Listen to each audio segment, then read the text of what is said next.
Si ven el circulito rojo. ¡Osa! Sí, sí, se ve.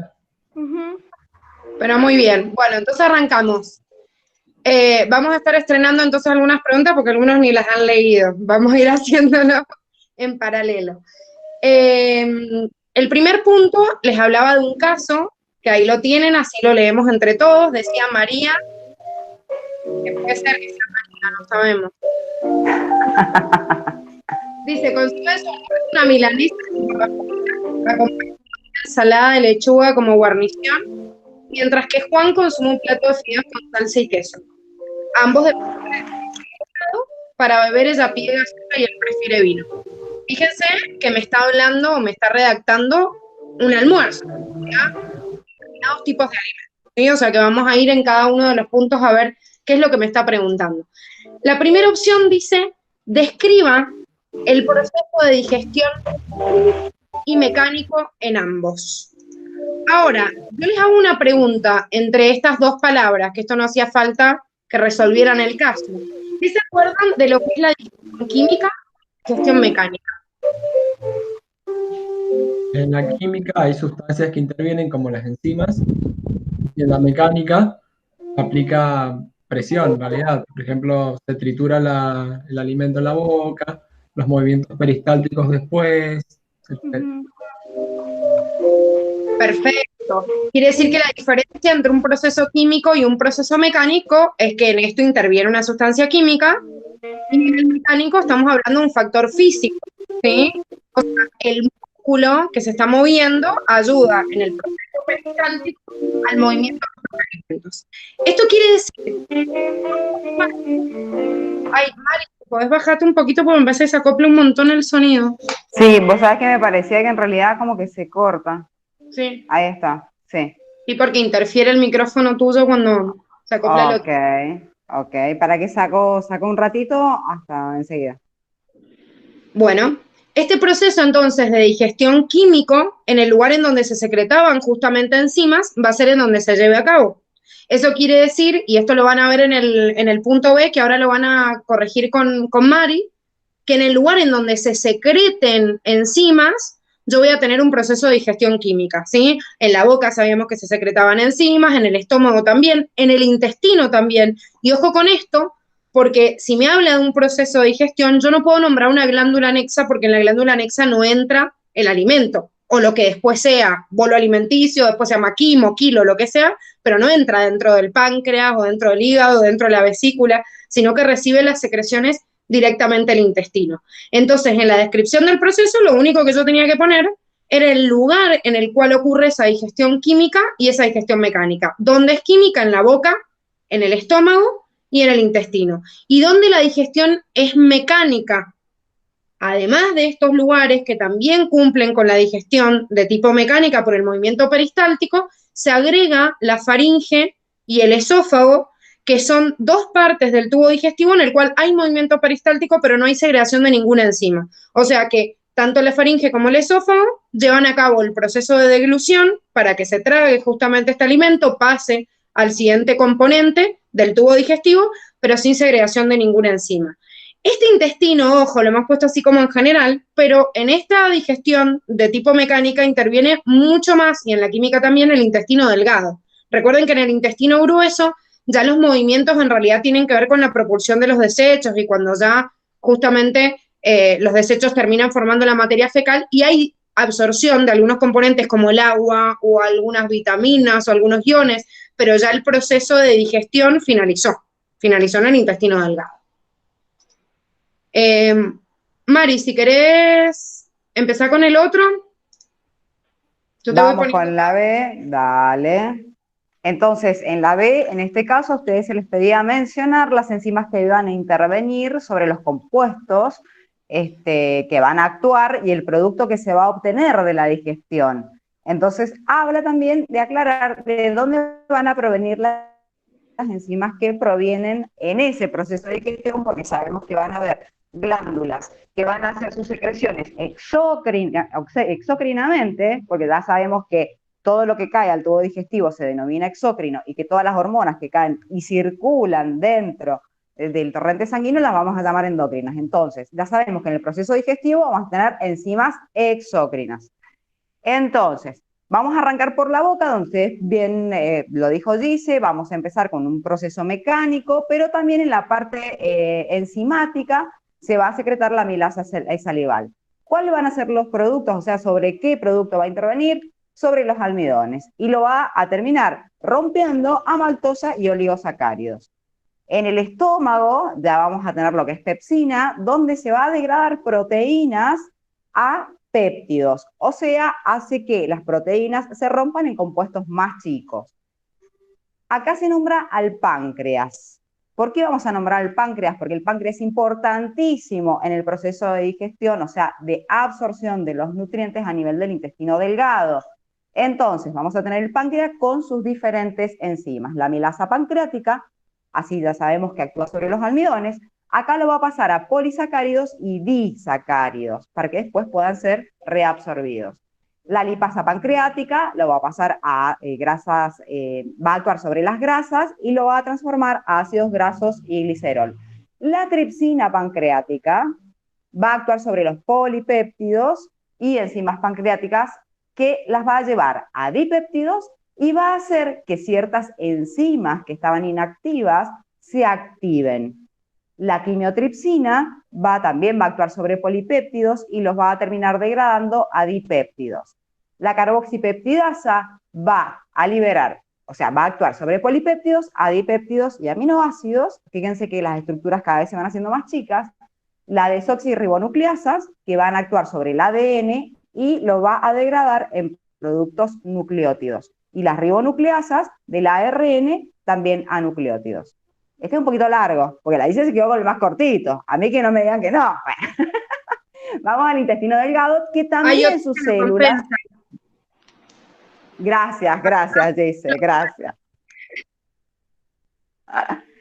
El intestino delgado también tiene sus propias enzimas, se encuentran... Nos hace lo mismo. ¡Ah!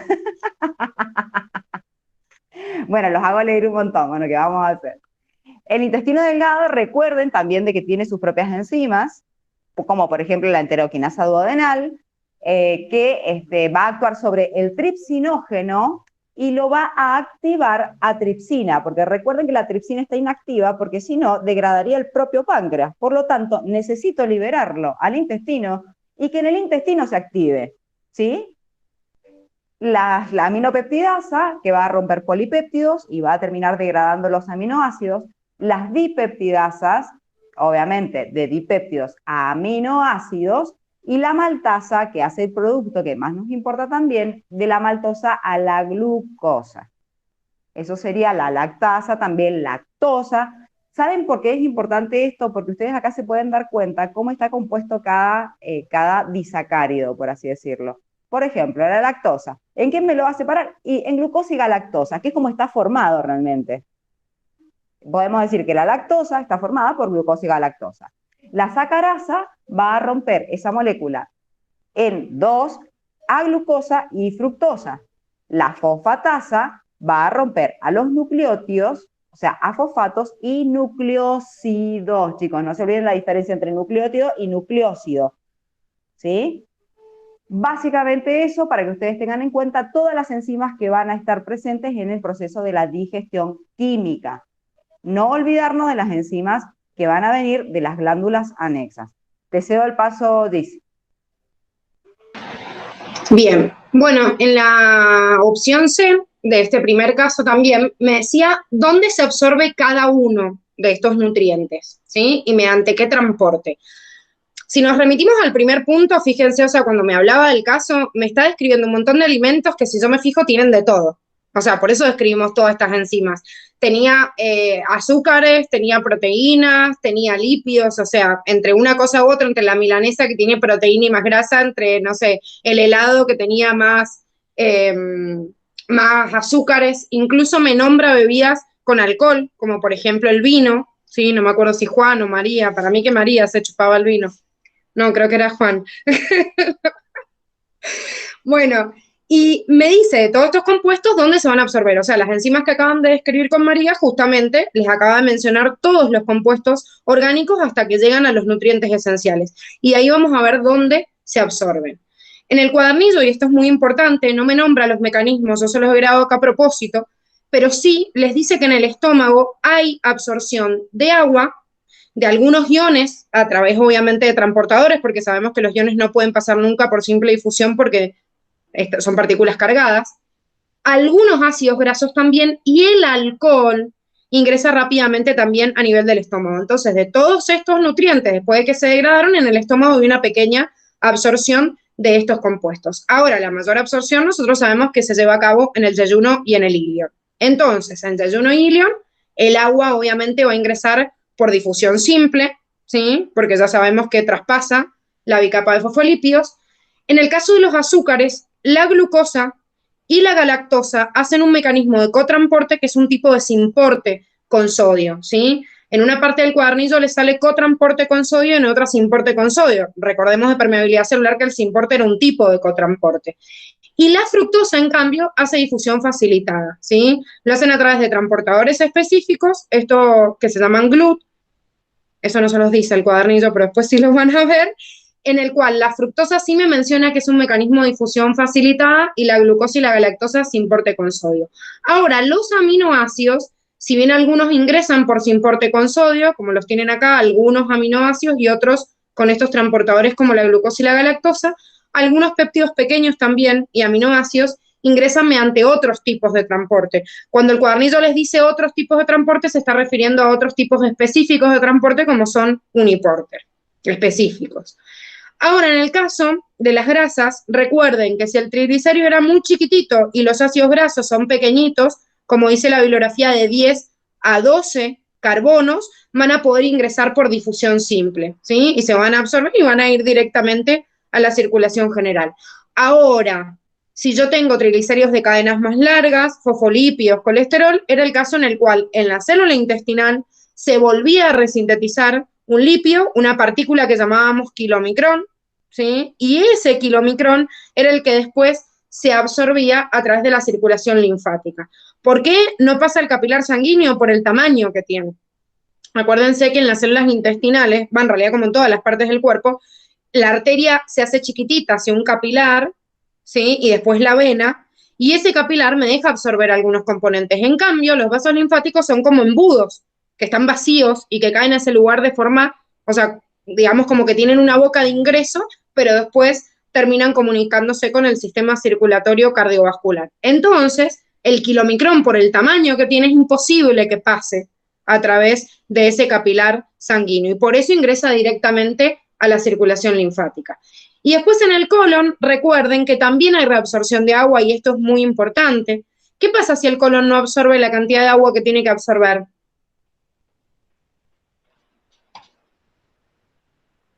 Para que nos demos una idea cuánta cantidad de agua se absorbe en el colon.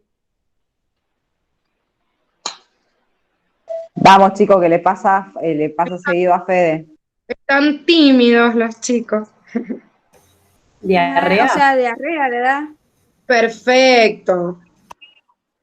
Bueno, ahí el Mateo dice lo hacemos pipino, eso sí se va a la sangre. Si se va, o sea, si se va a la sangre, yo lo voy a terminar liberando por la orina, pero si no se absorbe en el colon y queda en el intestino, aparece el cuadro que se denomina diarrea, y es justamente porque yo no tengo una absorción del agua, entonces queda en el colon y se libera con los desechos. El agua es muy importante en la reabsorción del colon, y además de eso también hay algunos iones que obviamente van a usar transportadores específicos. ¿Sí?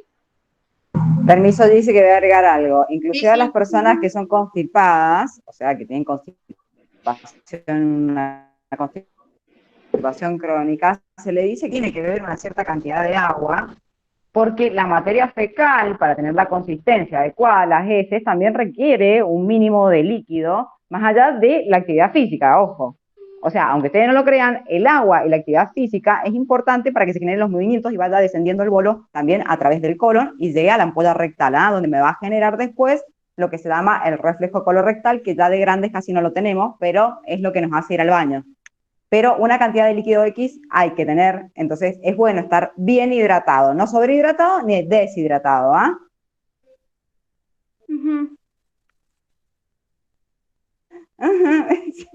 Dice, ¿te colgaste? No, no, es que desactivé el micrófono y me acabo de acordar. Ahí está. Ah, ok. Te colgaste. No, es que estaba pasando la filmina para darte pie. Ah, ok, gracias por darme pie, dice. Dale, vamos a la de... Bueno, vamos a hablar ahora sobre el control endocrino y nervioso del proceso. Chicos, si dicen endocrino o endocrino, estamos hablando de lo mismo, eso lo quiero avisar porque siempre está la misma duda. Entonces vamos a hablar del control endocrino o endocrino, en este caso que está sin acento. Vamos a hablar a nivel del estómago, vamos a tener la gastrina. Acuérdense que aumenta la cantidad de jugo gástrico, hace que se secrete en mayor cantidad el jugo gástrico y va a estimular a las contracciones del estómago y contracciones intestinales. La secretina lo que va a hacer es estimular la salida del jugo pancreático y la secreción de bilis hacia el intestino delgado. Por lo tanto, si yo estoy secretando bilis, esto quiere decir que ha llegado una comida grasa al intestino, con contenido lipídico. La colecistoquinina o colecistocinina, se las pueden poner de las dos maneras, estimula la secreción de enzimas pancreáticas y también la liberación de bilis. La bombecina estimula la secreción de gastrina, por lo tanto estimula la secreción de ácido clorhídrico y de colecistoquinina. El enteroglucagón estimula, ojo, estimula la secreción de insulina e inhibe la del jugo gástrico. ¿Esto qué quiere decir? O sea, si ustedes lo piensan de los dos lados, dicen, bueno, si me está estimulando la liberación de insulina, quiere decir que ya hay un sensor que me está diciendo, ha ingresado glucosa en sangre. Y si me está inhibiendo la del jugo gástrico, quiere decir que le está diciendo al estómago, ya está. Esto está acá, lo hemos absorbido. Entonces, así lo vamos a ir pensando. La motilina, que va a aumentarle la motilidad intestinal. La somatostatina, le digo yo que es una de las más negativas, yo se lo dije a mis alumnos, es la más negativa, es la amiga que nadie quiere tener, la que te dice no a todo. Es la somatostatina. Inhibe todo, chicos, secreción gastrointestinal, la pancreática, todo. Y el PIC, que es el péptido inhibidor gástrico, que inhibe la motilidad estomacal, o sea, la motilidad del estómago, y disminuye el vaciamiento, estimula el vaciamiento gástrico. Si hablamos de control nervioso, que también lo habíamos visto en sistema nervioso, está el sistema nervioso autónomo. Básicamente y recuerden también que existe un sistema nervioso que se denomina entérico, que está como en un apartado muy apartado, que tenemos un sistema nervioso en todo nuestro sistema digestivo. Pero el que me va a propulsar o me va a frenar los procesos digestivos es el sistema nervioso autónomo. El simpático me va a inhibir todas las secreciones y el peritaltismo, porque recuerden que este me funciona cuando tengo miedo, cuando tengo una situación de huida, estrés, y el parasimpático va a aumentar las secreciones y el peritaltismo. O sea, y recuerden que esto está en un equilibrio constante, no es que hay uno y después el otro. Está en equilibrio y cuando yo tengo miedo se me detiene la digestión, dejo de salivar, deja de generarse secreciones, etc. Entonces, vamos a recordar que el control endocrino nervioso va a ser por sistema nervioso autónomo, pero también nos tenemos que acordar que también existe un entérico, ¿sí? Pero que no lo tienen que estudiar. Dice, tú eres Buenísimo. la elegida. Igual, ojo que los chicos tienen esa división entérica. Perfecto. Curtis la hace y después en realidad queda como medio colgando porque no me aclara bien en realidad y después hace todas las divisiones de acuerdo al sistema simpático y parasimpático.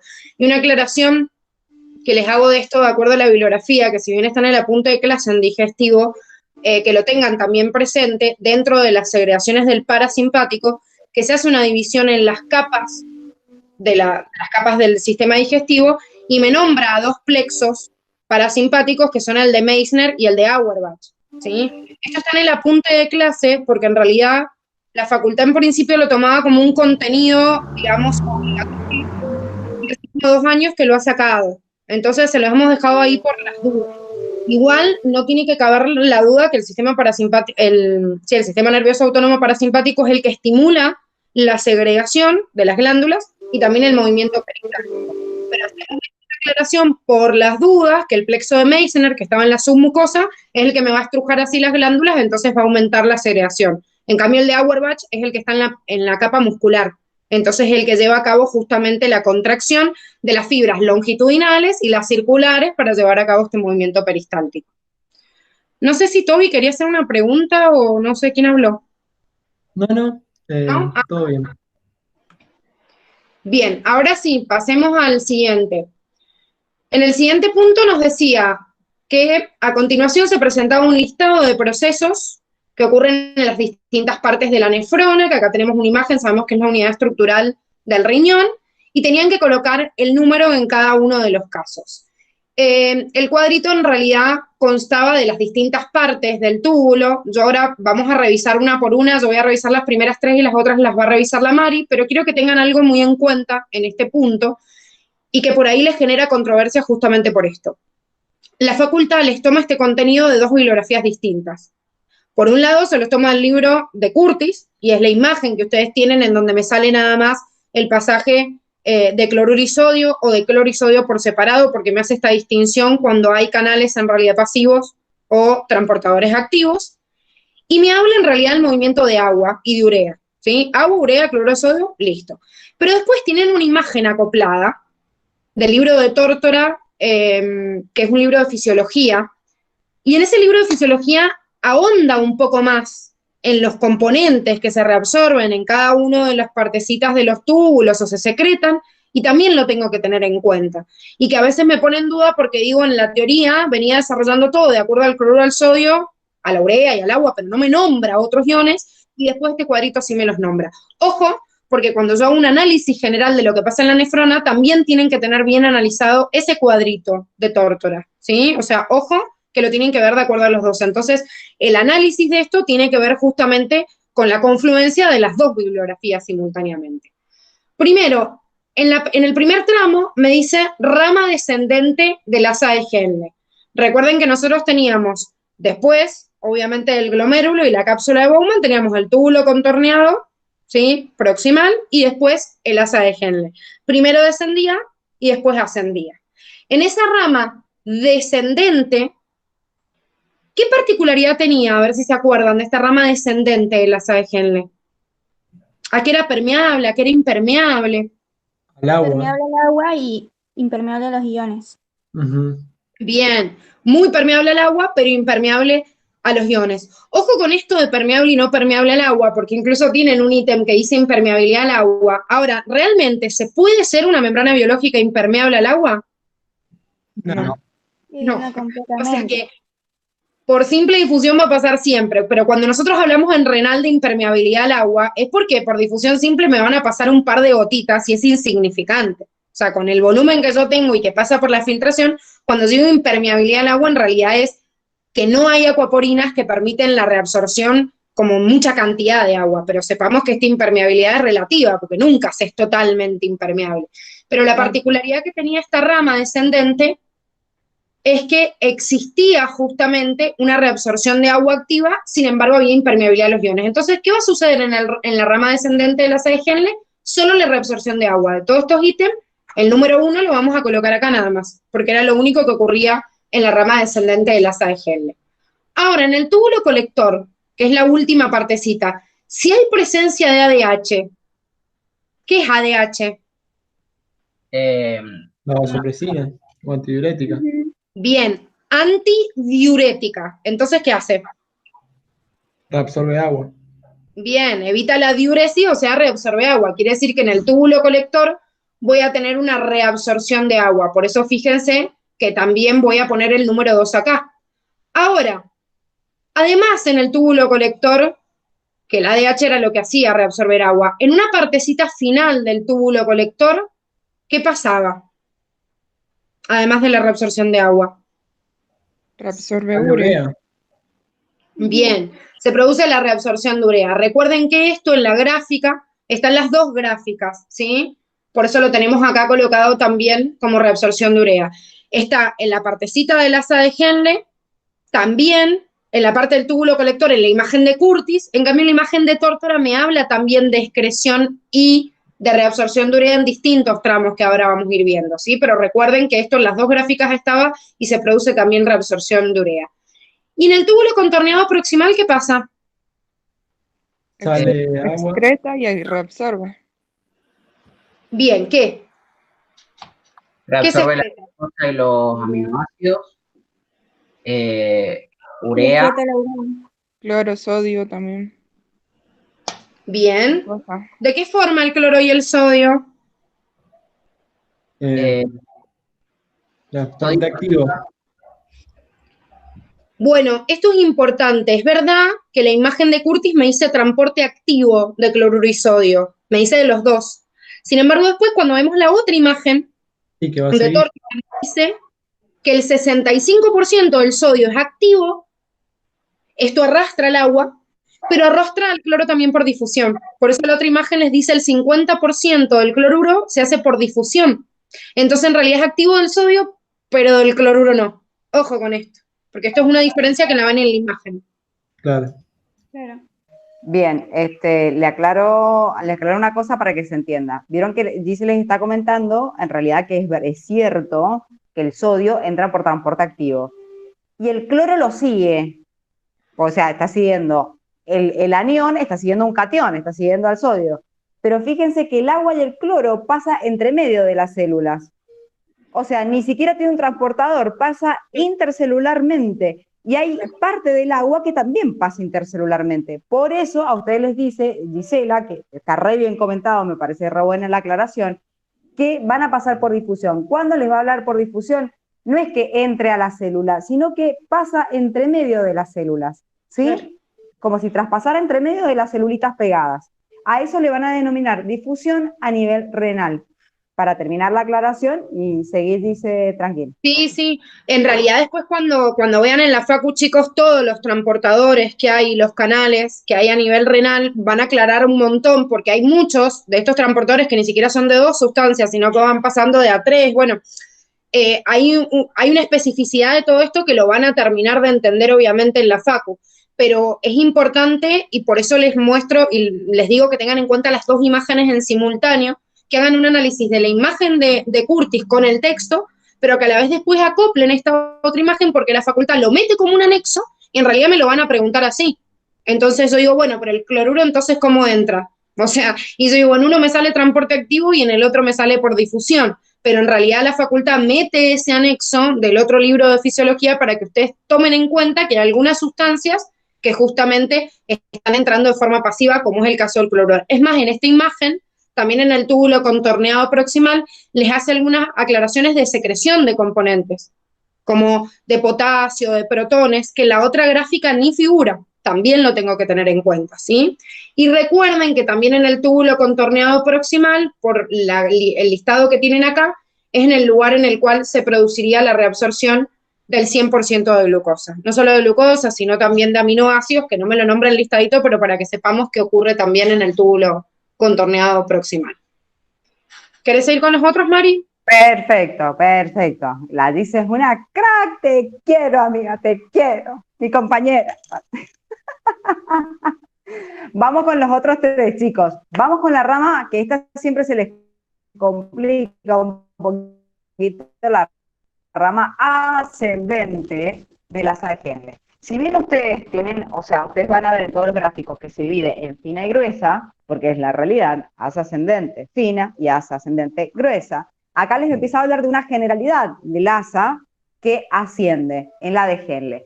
Entonces, ¿qué es lo que sucede en el asa de Henle? Ustedes lo tienen como punto 4, y nos vamos a ir a la excreción de urea, que ustedes bien lo dijeron, tienen una impermeable. ¿Ustedes cómo dijeron que era en el asa descendente? Que era relativamente impermeable a qué y relativamente permeable a qué. A iones. Impermeable a los iones, impermeable casi al agua. ¿Y acá qué ocurre en la ascendente? Lo contrario. Perfecto. ¿Por qué? Porque acá es donde se tiene que dar un mecanismo que lo habíamos charlado nosotros anteriormente en clases, que es importantísimo, que es el sistema en contracorriente. ¿Sí? Que esto me permite el paso de un lado a otro de cierta cantidad de agua, de ciertas sustancias. Por eso ocurre esta como disparidad, o sea, lo contrario, lo opuesto en un asa y en la otra. Es todo inteligente, o sea, todo inteligente, más que los smartphones. Entonces, vamos a tener en la rama ascendente del asa de Henle, vamos a tener excreción de urea, como bien lo dijeron ustedes, pero también vamos a tener reabsorción del el sodio y el cloro. Pero importante decir que se realiza una reabsorción de cloruro de sodio completo.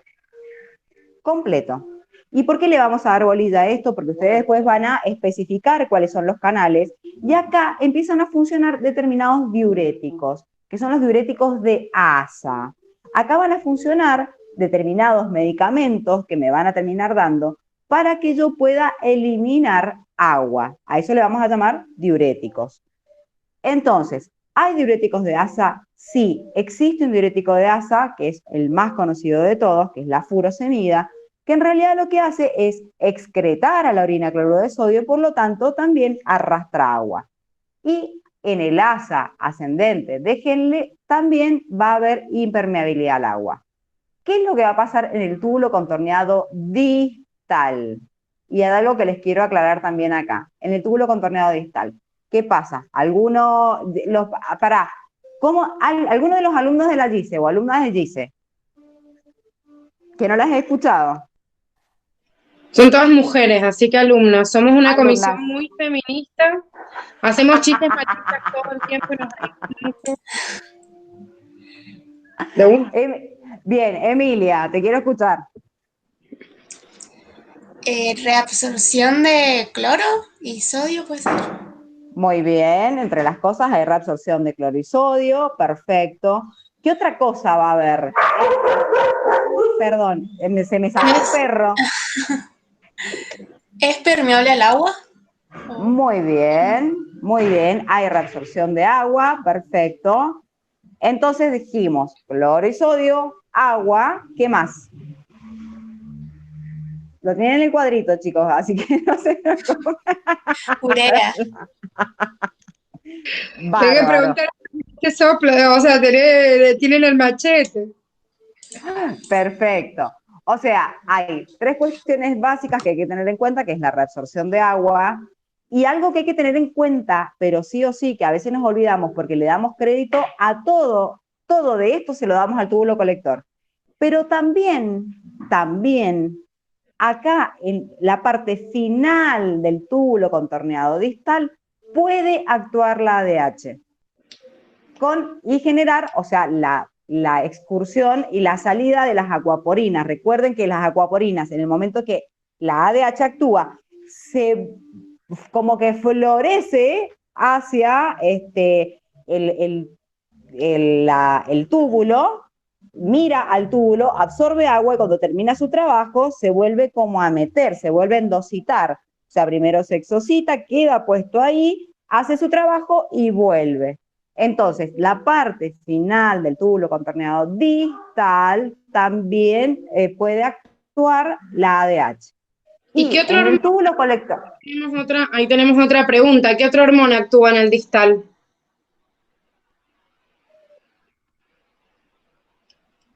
Se quedaron todos callados. Sí, olvídate, dice. Siempre. La renina. ¿Dónde se secretaba la renina? En las células yuxtaglomerales. Bueno, las células yuxtaglomerulares. Se secreta. Bien. ¿Pero qué acción tiene en ese lugar? Yo digo, ¿qué otra hormona tiene lugar su acción en el túbulo contorneado distal? Me dijeron la renina. No, la renina se secreta en varias células del aparato yuxtaglomerular que algunas están en el distal. Pero ¿quién tiene acción sobre este túbulo? ¿El FAN? No escuché nada. ¿El factor natriurético auricular ese? ¿O no? No sé, digan. Dice, ahí están diciendo que están mandando solicitud para unirse. Es que tengo el Power abierto y no estaba viendo, ahí está. Ah, ok, ahí está. Ahí le di, bien. Bueno, ¿qué hace? La ¿Quién nombra? aldosterona, Bueno, ¿y qué hace la aldosterona? que absorbe sodio y elimina el potasio. Y con esa reabsorción de sodio, ¿qué hago también? Aumentar la Agua. presión. Bien, reabsorbemos agua y justamente con eso aumentamos la presión. Perfecto. O sea que no es, la renina se secreta en este tramo, pero lo que tenemos es justamente la acción, que forma parte de ese sistema renina-angiotensina-aldosterona, pero tenemos la acción de la aldosterona en este tramo también. ¿Sí? Claro, sí. Bien. Excelente, qué capos que son todos. Vamos con la última, chicos, el túbulo colector, que ustedes lo con Gisela lo vieron con ADH, ahora lo vamos a ver sin ADH. Sin ADH, que es lo que ustedes lo dijeron en algún punto, a ver si alguien se acuerda qué es lo que dijeron, que ocurre en el túbulo colector. Elimina agua por montones, sin ADH. Claro.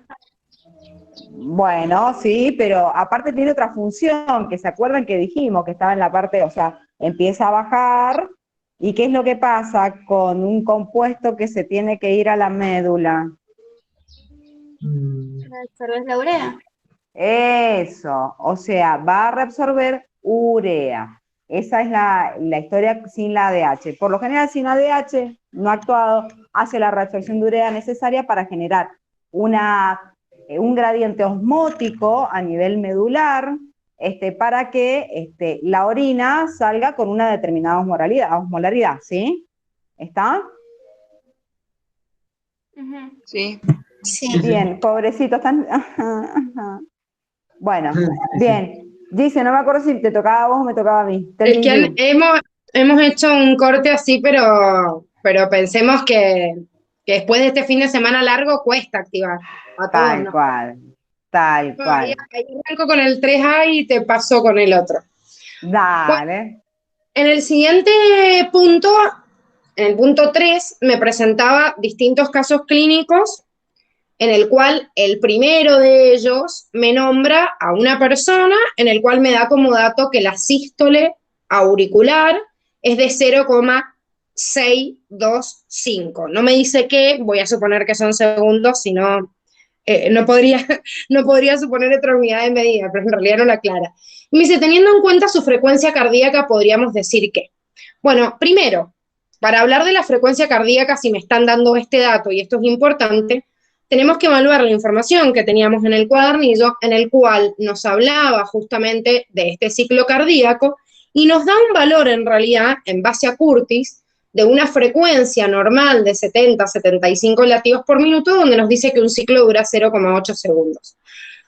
Nunca Curtis explica cómo calcular este ciclo cardíaco, pero en realidad es fácil, porque si yo estoy hablando que la frecuencia cardíaca son determinada cantidad de latidos por minuto, quiere decir que si yo saco y digo en un minuto, o sea, 60 segundos, hay tantos latidos como sería 70, 75, o en este caso en realidad que está haciendo un promedio de la cantidad de latidos, puedo averiguar cuánto tiempo dura un ciclo cardíaco, o sea, un latido. Esta información es importante porque Curtis me dice que en el caso de que la persona tenga un ciclo cardíaco que dure 0,8 segundos, me da los valores que se demoraría en contracción y en relajación este corazón. Recuerden que llamamos sístole a la contracción del corazón y diástole a la relajación, y más o menos dentro del ciclo cardíaco nos demoramos la mitad y la mitad de tiempo. 50% contrayéndose, 50% relajándose. Sin embargo, el corazón tiene dos espacios bien divididos. Después nosotros tenemos un corazón de 4 cámaras, pero en realidad ya en un pez vemos las aurículas y los ventrículos divididos en 2 cámaras distintas, en las cuales primero hay una contracción de las aurículas, que son más chiquititas, se almacena toda esa sangre y después se contrae el ventrículo expulsándolo, digamos, al sistema general, o sea, todo el cuerpo, y después un tiempo en el cual el corazón se relaja y se vuelve a llenar. Estos tiempos que les he resaltado acá son los tiempos que en realidad me habla el libro de Curtis en base a este ciclo cardíaco. Sin embargo, si ustedes bien no lo encuentran en el cuadernillo, sin el apunte de clase, lo que nosotros hemos puesto es el porcentaje que ocuparía cada una de estas sístoles auriculares y ventriculares y la diástole, para que ustedes cada vez que hagan un cálculo, lo hagan en base a este porcentaje y es más fácil. Entonces, si a mí me decía que esta persona, como estábamos en el caso anterior, tenía una sístole auricular de este tiempo, quiere decir que yo que con ese tiempo de sístole auricular puedo calcular, si sé el porcentaje, la frecuencia cardíaca. Entonces, ese es el cálculo que vemos a continuación, ¿sí? Si yo tengo una sístole auricular y ocupa el 12,5% del ciclo cardíaco, entonces puedo calcular con una simple regla de 3 cuánto sería el 100%, o sea, un latido. Y ese valor va a ser igual a 0,5 segundos. Si yo tengo el valor de un latido, ahora puedo calcular la frecuencia cardíaca, porque no puedo saber cuánta cantidad de latidos hay en un minuto si no sé cuánto vale un latido. Entonces, calculo el latido, que es 0,5, y vuelvo a plantear una nueva regla de 3, en la cual, si un latido equivale a 0,5 segundos, ¿qué va a pasar en 60 segundos, que es lo mismo que un minuto? O sea, obtengo un total de 120 latidos, lo cual me daría como resultado una frecuencia justamente cardíaca de 120 latidos por minuto. Si me dice cómo se encuentra la frecuencia cardíaca de esa persona, y yo sé que la frecuencia cardíaca, como acabamos de ver recién, normal, está entre 70 y 75 latidos por minuto, si calculé 120, obviamente se encuentra aumentada, ¿sí? Ahora me dice, ¿cómo se encontrará su gasto cardíaco y su presión arterial?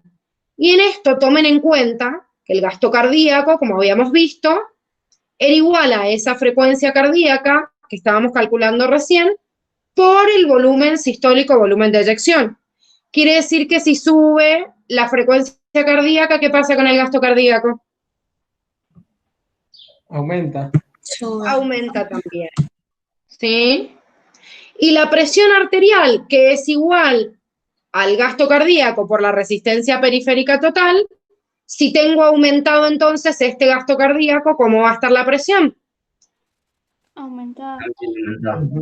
También aumentada, ¿sí? O sea que voy a tener aumento, obviamente, en los dos valores. Bien, ahora me dice, ¿por qué podría tener estos valores? Y me dice que nombre factores endocrinos y nerviosos. Entonces, la verdad es que no sé por qué tiene un aumento en la frecuencia cardíaca. La pregunta ya me dice por qué podría, no tengo una certeza.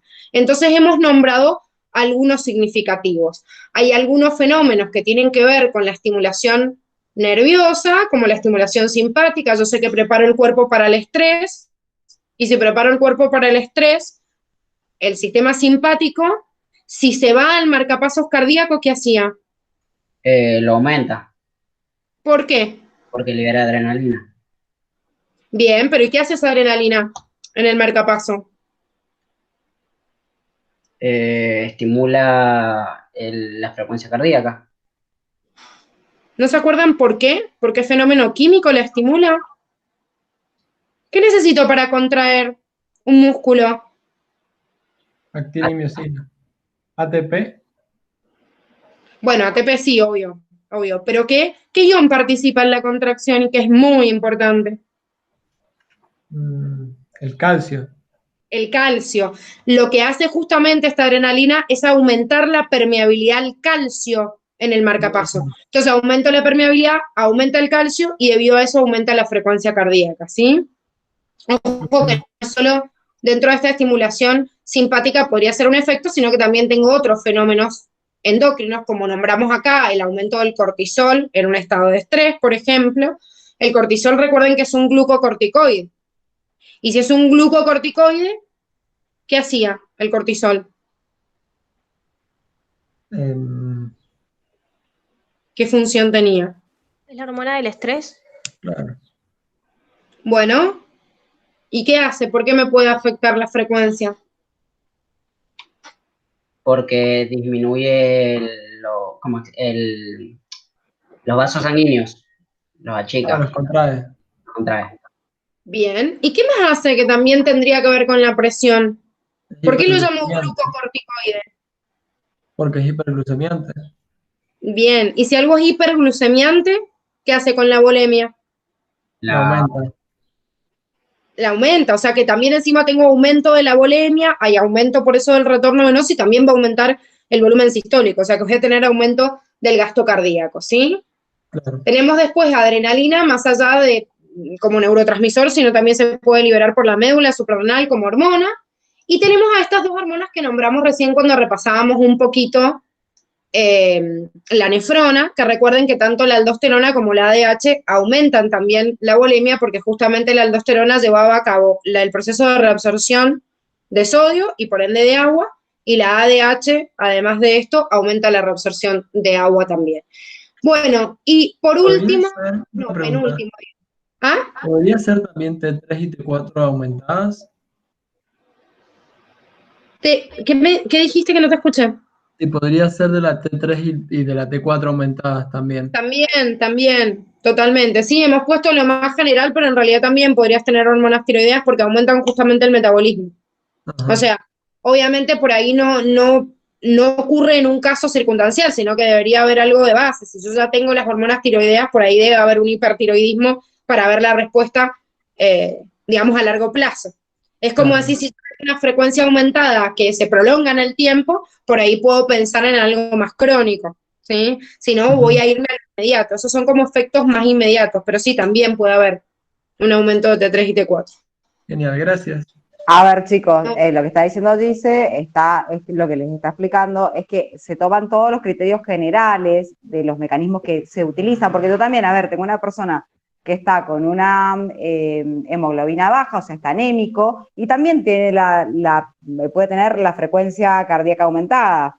O sea, la frecuencia cardíaca aumentada puede implicar un montón de procesos, pero básicamente, estos son los mecanismos que se van a desarrollar en compensación a alguna situación X que esté sucediendo. Por eso les está comentando que se ha generalizado.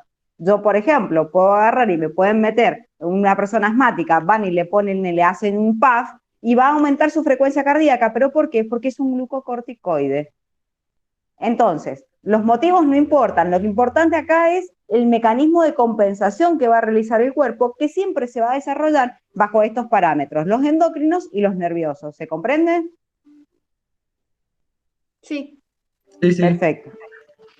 Bueno, después me dice, ¿qué valor tendrá su sístole ventricular y su diástole? Recuerden que como repasamos recién, si lo calculábamos de acuerdo al porcentaje, la sístole ventricular ocupa el 37,5%, así que calcularíamos de ahí el valor, desde obviamente el valor que calculamos, lo que valía un ciclo o un latido, y dentro de la diástole decíamos que ocupaba el 50% del tiempo, o sea que también calculamos por una regla de 3 y sacamos esos dos valores.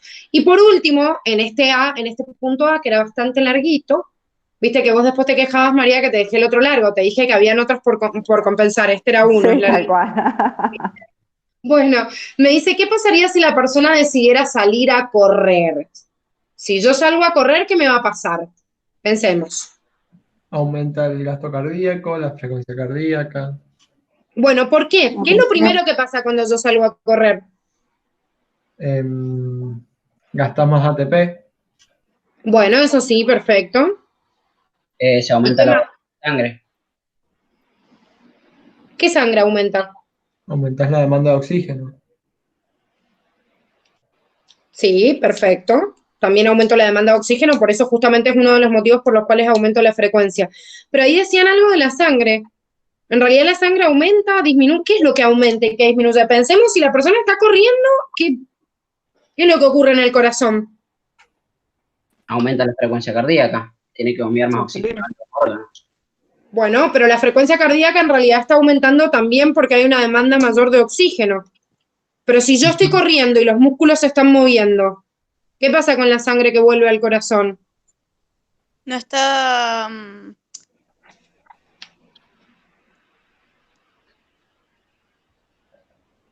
¿No está qué? ¿Me cortó? Se le cortó. No se me cortó. Me quedé pensando para no decir una burrada.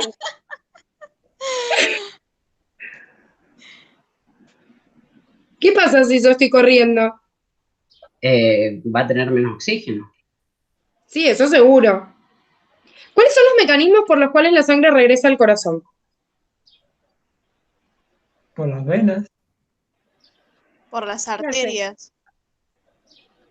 Las arterias llevan hacia los tejidos, Claro. entonces regresan por las venas, bien. Pero ¿cómo hace esa sangre para volver, para retornar al corazón? Por la diástole y la sístole. Por válvulas. Bueno, las válvulas ayudan a algo, pero ¿qué pasa si nada más tendría las válvulas? ¿Me alcanzaría la presión?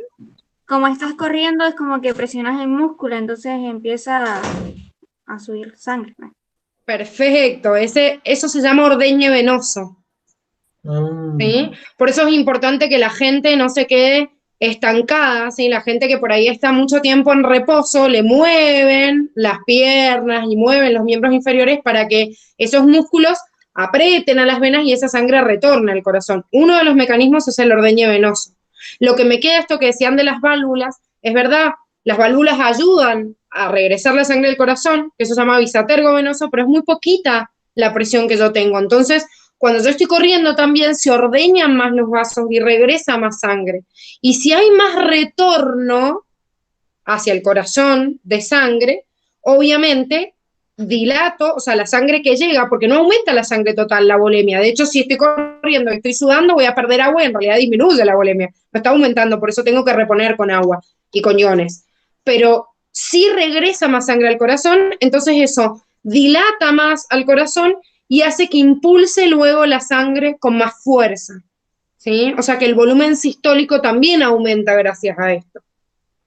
Si aumenta el volumen sistólico y aumenta la frecuencia cardíaca, como estaban diciendo, entonces, cuando a mí me preguntan por el gasto cardíaco, obviamente voy a tener un aumento del gasto cardíaco por las dos variables, por el volumen sistólico y por la frecuencia cardíaca. Y si aumenta, obviamente, el gasto cardíaco, también voy a tener un aumento, como me pregunta acá, de la presión. Claro. ¿Sí? Porque las dos variables, como analizamos recién las dos fórmulas, son directamente proporcionales. Ahora, si yo aumento la frecuencia cardíaca, esto hace que el ciclo cardíaco sea mayor o sea menor. Menor. Sí, va a ser menor. Bien. Esto es muy importante, chicos, porque se suelen confundir bastante cuando a mí me dan un valor de un determinado ciclo. Si no piensan en esto y hacen una regla, que en realidad cuando ustedes plantean el cálculo de la frecuencia cardíaca, si ustedes no hacen una regla una regla de 3 inversa en el valor ciclo con frecuencia, lo calculan mal y cometen el error. Por ejemplo, si yo digo, una persona con frecuencia cardíaca de 70 latidos por minuto, su ciclo cardíaco vale 0,8, digo, bueno, entonces una persona con una frecuencia de 150, si hacen una regla así directa, les da que el ciclo cardíaco vale el doble. Y por ende les dan todos los cálculos mal. Nunca usen esa forma de calcular el ciclo cardíaco. El ciclo cardíaco, calcúlenlo de acuerdo al dato que me está dando, como lo calculamos recién. Si yo quiero saber cuántas veces late por unidad de tiempo, lo calculo de acuerdo al dato que me da la situación problemática. Les suelen tomar bastantes situaciones problemáticas con esto y les aviso que en biología la facultad no los deja entrar con calculadora. O sea que tengo que saber estos cálculos y poder hacerlos mentalmente, o son generalmente cálculos fáciles para que yo pueda deducir. Pero no cometan ese error de esa regla de 3 porque les dan todos los cálculos mal. Siempre piénsenlo. Si el corazón late más rápido y obviamente cada ciclo cardíaco es más chiquitito y cada uno de sus componentes, sístole y diástole, va a ser más pequeñito. ¿Se entiende? Sí, yo pensé que sí te dejaban entrar con calculadora. No. No, hace años que la facu en biología no los deja entrar con calculadora porque, bueno, qué sé yo, puede ser una herramienta de machete, no sé. Pero generalmente los cálculos son fáciles. Claro, claro. De esto. Hay que saber dividir y multiplicar. Claro, totalmente. O por ahí encima lo sacan aproximado, porque me dan un valor en donde yo más o menos puedo sacarlo de forma aproximada y los datos, o sea, se pueden calcular de forma fácil. Aparte recuerden que no tienen muchos cálculos en biología, van a tener algo de presión o acá de gasto cardíaco o que les hagan calcular sístole o diástole y después no tenemos mucho cálculo en biología. Los otros cálculos, si se quiere, o resolución, son genética y ni siquiera necesito una calculadora, porque el porcentaje, digamos, la fracción que tengo que exponer también es fácil. No necesitamos más de eso, por eso no los dejan entrar con calculadora. Bueno, pasamos al siguiente, Mari, te dejo el B. Vamos, dice. Vamos con el siguiente. En la situación problema dice que una persona que concurre a la guardia, donde va a manifestar que ha estado un tiempo prolongado con vómitos y diarrea, producto de una intoxicación, que ya vimos las bacterias que podían producir intoxicación la vez pasada y determinados virus.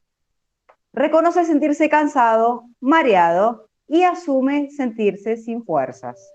La primera pregunta dice qué le podría estar ocurriendo al paciente por lo que manifiesta estos síntomas.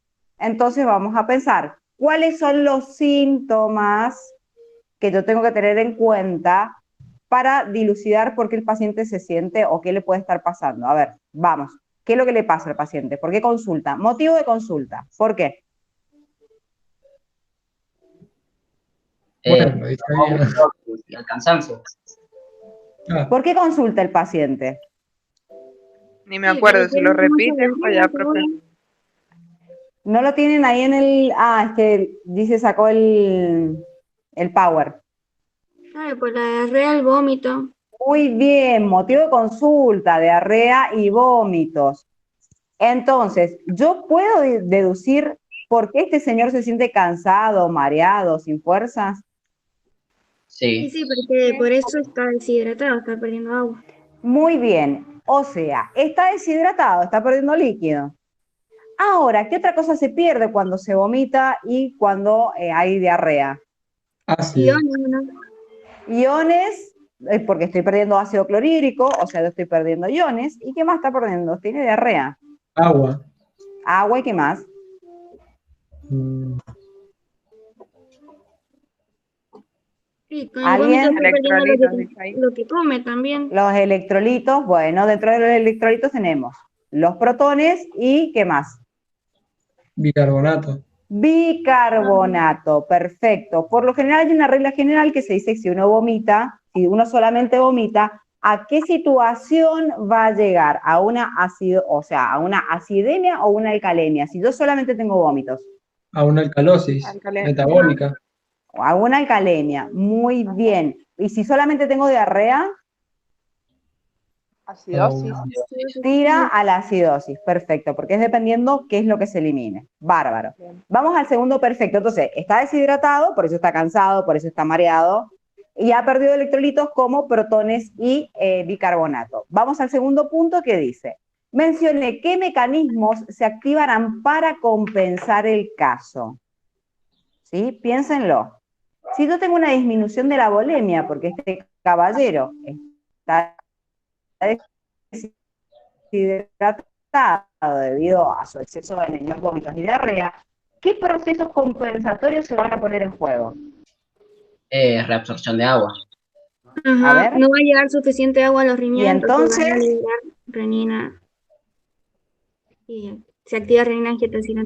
muy bien, excelente. Cuando yo les digo, a ver, vamos a ir contando un poco cómo nos vamos mezclando, yo voy contando un poco de historias. Cuando el riñón sensa que tiene poca cantidad de volumen, que le llega poca cantidad de volumen a la nefrona, entonces dice, che, hay poca cantidad de líquido, entonces ahí nomás dice, bueno, activemos juxtaglomerular, renina, tirar renina, ¿por qué? Porque tengo que hacer ¿se acuerdan cómo se llama el sistema? Para. Aldosterona. Sistema renina. Angiotensina, aldosterona. Perfecto, es todo una cadena, chicos, esto no se separa en ningún momento, esto es una cadena, a menos que, bueno, haya otra enfermedad aparte, pero esto es una cadena que se suele respetar. ¿Sí, Tobías? ¿No estaría teniendo también una hipoventilación para recuperar el ácido que perdió? A ver, hay que ver qué es lo que le está pasando a este señor en general, va a saber hace cuánto tiempo, o sea, ya lo tenemos que tener moribundo, ya le metemos. Claro. Ahí, pero a ver, y lo que estamos tratando de ver es qué es lo que ustedes piensan que le puede estar llegar pasando y los procesos que se van a expresar. Perfecto, renina, angiotensina, aldosterona. Ahora fíjense, ustedes lo dijeron, que tiene una pérdida de electrolitos, aldosterona. Y para el agua, ¿qué se va a estimular? Perdón. Si está deshidratado, ¿qué? ADH. La ADH, vasopresina. Lo que quiero también que recuerden es que en el caso de determinadas situaciones X, ¿sí? Con el sodio, con todas esas cosas, pasa por las arterias a nivel hipotalámico y también se sensan, acuérdense que la angiotensina también tiene como un efecto sobre el hipotálamo que después va a hacer que en la hipófisis posterior se libere la ADH. ¿Se acuerdan de eso? Sí.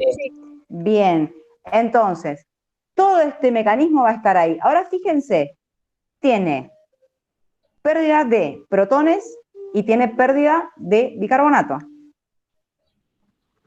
¿Qué podemos decir al respecto? ¿Quién va a compensar? Lo dijo el Toby. Los pulmones. Bueno, serían los pulmones. Muy bien, porque siempre dijimos que en el metabólico, o sea, si yo tengo una acidosis metabólica, por lo general compensa el pulmón, termina compensando el riñón, por supuesto, pero dependiendo de qué situación sea, va a ser más rápida una que la otra. Y si yo tengo una acidosis o una alcalosis respiratoria, va a terminar compensando, va a empezar compensando la parte metabólica, el riñón. Entonces, si yo tengo una pérdida de bicarbonato, ¿qué es lo que debería hacer? Que no viene el caso ahora, pero para que lo vayamos imaginando. ¿Qué es lo que va a pasar? ¿Qué es lo que tengo que hacer? Poner suero. La hace simple, Pedro. Cuando tenés razón, Pedro, tenés razón. Pero a nivel compensatorio corporal, ¿qué es lo que ustedes tenderían a hacer? ¿Ustedes dónde piensan que dicen, a ver, si yo tengo pérdida de protones, ¿qué es lo que voy a hacer? Reabsorber o sea, tipo de las células. Reabsorber protones. Y por lo general esto ocurre en el riñón. Hay una reabsorción activa de protones. ¿Está? Bien, y ya hablamos del sistema buffer, que el primer sistema buffer es el glóbulo rojo, ¿se acuerdan que lo charlamos también? Sí. Ahora, si yo estoy perdiendo bicarbonato, ¿qué célula sería la encargada de decir, vamos a tener que hacer bicarbonato? ¿Los del estómago? Ni idea. Los músculos. No. Vamos para abajo, vamos para abajo. Vamos. Hígado. El hígado siempre sería la respuesta correcta, pero no, al otro. Vamos. Abajo, abajo. El páncreas. Abajo. Ay, no sé. El riñón. También. Hay unas células que están ubicadas en el túbulo contornado proximal que se encargan de generar bicarbonato, ¿sí? Buenísimo. ¿Ah? Entonces, esta compensación, o sea, fíjense que el riñón ocupa un espacio bastante importante con respecto a todo lo que son los desbalances electrolíticos, incluidos las acidosis y las alcalosis. ¿Ah? Sí. Vamos a la siguiente. Si usted tomara la presión arterial del paciente, ¿cómo se encontraría y por qué? ¿Cómo estaría la presión arterial de este señor? Baja, porque por eso se activa el sistema. Muy bien, muy bien. ¿Por qué? Entonces, porque su volemia ha disminuido por esta deshidratación, ¿sí? ¿Cómo se va a encontrar el gasto cardíaco de esta persona? Entonces, si yo tengo una presión arterial baja. Disminuido. Muy bien, ¿y la volemia? También. Perfecto. O sea, si lo vamos pensando de esa manera, tenemos que hacer que las ecuaciones, por lo general, son, ni siquiera son ecuaciones, son las fórmulas son directamente proporcionales. Vamos al hemograma. A ver, ¿este lo haces vos, dice, o querés que lo haga yo? Sí, ahí lo hago yo. Dale, flaca. Dale, bueno, flaca. Esto hay varios de estos puntos que los repasamos en el taller anterior, cuando vimos varios tipos de infecciones, así que vamos a ir rapidito, cualquier cosa, si tienen duda, nos avisan. Nos presenta un caso de un hombre de 40 años con algunos valores en el hemograma, ¿sí? Glóbulos rojos, 5,2 millones. Recuerden que la facultad les trabaja con milímetros cúbicos y también les pone como sinónimos decilitros. Esto es porque a veces lo expresa de acuerdo al libro de Curtis, otras veces el libro de Gannon, así que tengan en cuenta en realidad una unidad de medida o la otra, o si no, la calculan porque lo saben calcular por pasaje de unidades. Claro, pero no tenemos calculadora. Claro, un tema. pero ustedes tienen que saber pasar mentalmente una unidad de metro cúbico a capacidad a litro. Sí, Bueno, no hay que dividir por 1000, pero bueno, es un gasto, hay que pensar Bueno. más, hay que dejarlo para el final. a eso. Hay que dejarlo para el final. Bueno, puede ser, pero sepan que son equivalentes y en realidad generalmente se los expresan en decilitro o en milímetro cúbico, ¿sí? Pero para que sepan obviamente las unidades que más se usan en biología. Bueno, leucocitos me dice 12.000 por milímetro cúbico, plaquetas 200.000. Vamos a ver las preguntas. Me dice, según el resultado observado, ¿la persona presenta anemia? Ahora, si yo veo esto, hombre de 40 años, ¿qué valor me está dando para hablar de anemia? 5,2 millones de glóbulos rojos. Bueno, ¿eso es normal o no? Sí, Sí. está bien. sí. Creo que era de Normal. 4,5 a 5 en los hombres. Bien, de 5 a 5,5. Ahora, para saber si yo tengo anemia, ¿qué me tengo que fijar? En los glóbulos Cuando rojos. están bajos, creo. ¿Solo en los glóbulos rojos? En el gasto cardíaco. No, pero eso no te lo va a dar un análisis de sangre. Ah, no.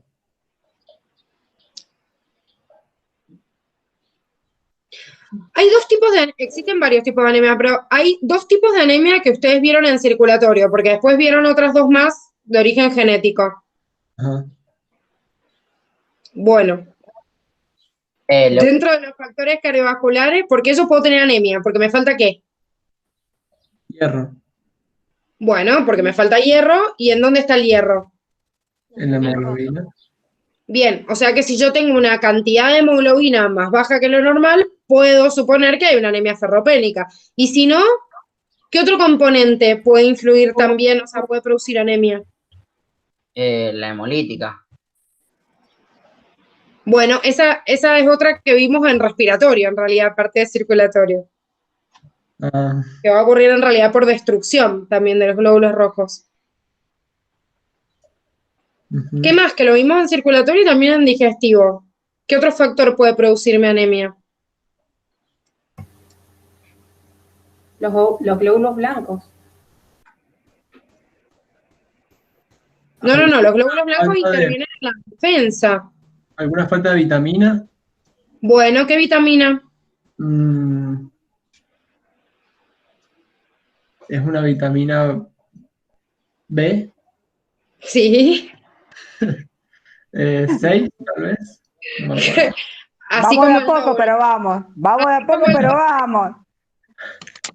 Bueno, dentro de los... Les digo por qué, porque ustedes cuando les dicen anemia, en realidad han visto en varias unidades Ujú. que puede ser anemia ferropénica porque me falta hierro, puede ser anemia por falta de vitamina B12, han visto también la anemia hemolítica en respiratorio, ¿sí? Y también vimos casos de anemia genética, como por ejemplo la talasemia o la Ujú. anemia drepanocítica, y la vieron en realidad dentro de genética, ¿sí? Dentro de las enfermedades en realidad hereditarias. Entonces, en cualquiera de esos valores, aún así, ¿yo podría tener una anemia aunque los glóbulos rojos sean normales?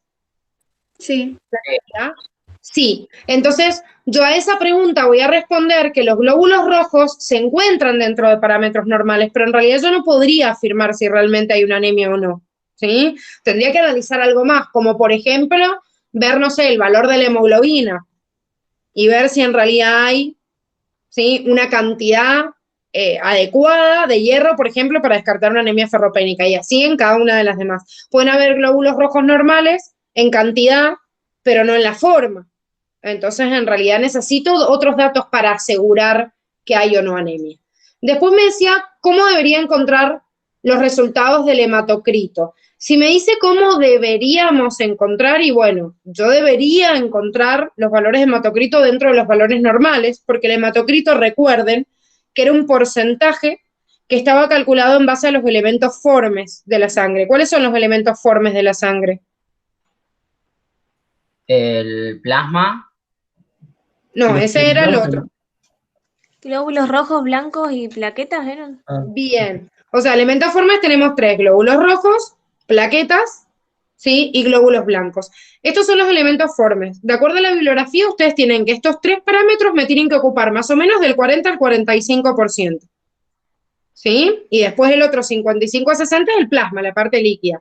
Ahora, de ese porcentaje del hematocrito, la mayor cantidad de él son glóbulos rojos.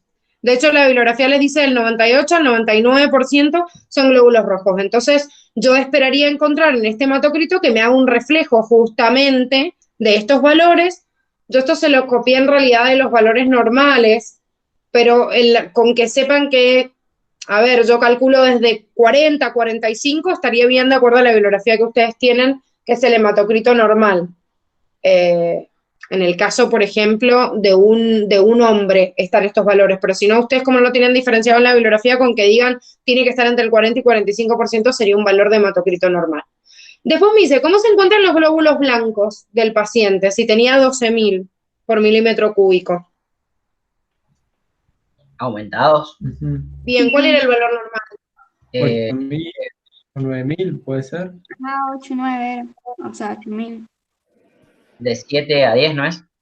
Bueno, está bueno esto que genera discusión porque justamente tienen datos diversos de acuerdo a la unidad que están viendo y de acuerdo, primero porque los capítulos de tejidos y de circulatorio en el Curtis no los escribió la misma persona. Y además de eso tienen un cuadrito de Gannon también. Entonces, en una parte de la bibliografía me dice de 6.000 a 9.000, en otra me dice de 7.000 a 10.000, en otra me dice de 6.000 a 11.000 y en otra de 7.000 a 11.000. Igual, para que se queden tranquilos, yo siempre cuando hago un hemograma tengo los valores de referencia, o sea, los valores normales, de acuerdo a lo que está calculando el laboratorio.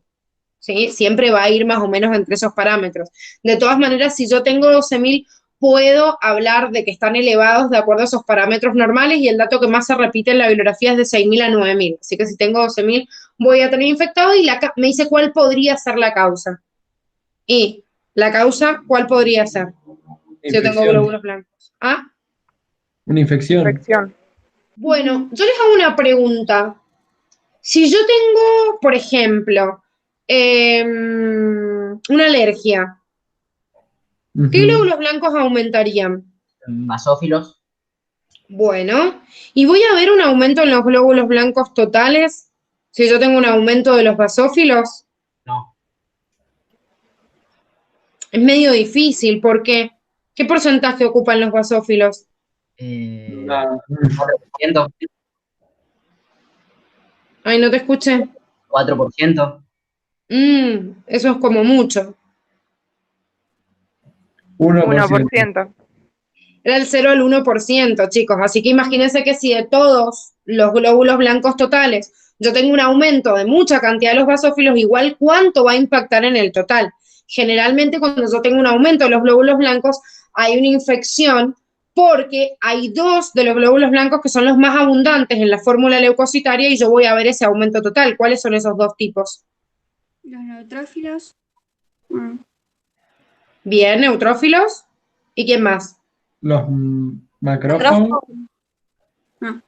Los macrófagos, recuerden que son los monocitos que migraron, pero yo los veo en el conectivo. Y esos son los que ocupaban del 4 al 8%.